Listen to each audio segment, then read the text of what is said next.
Здравейте, веломаняци! Аз съм Виктор и днес започвам с един въпрос директно към вас. Помните ли Climber? Аз го помня, защото имах поне 2 Climber. И съм сигурен, че доста от хората, които гледат клипа и изобщо хората, които имат някакъв допир с планинското колездене, поне веднъж са се качвали на Climber, C1 и неговите производни, или още повече са притежавали такъв велосипед. Но днес няма да говорим конкретно за Climber, защото трябва да се върнем 20 години назад, ако ще говорим за него. Вече имаме най-новата серия на C1-ците. 3 нови цвята, много нови компоненти, стандарти в комплектовката и сега ще влезем в малко повече детайли в тях. C1 не е просто име, това е байк с история. Още от 2003 велосипеда беше синоним за здравина и качество.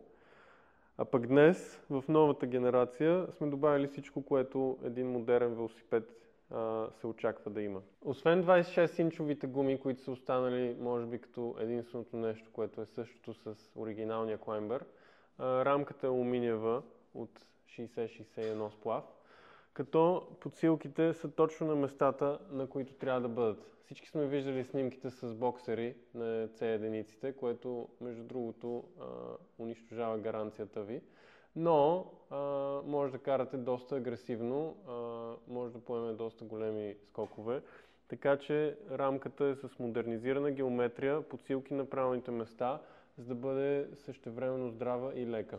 Вилката вече е с 120 мм ход, като има варианти за въздушна и за пружинна вилка. Курбелите са на Kuhaus, Holotech и системата за скорости е 1/8 на моделите, които са с водач. Между другото, водач е Mozart.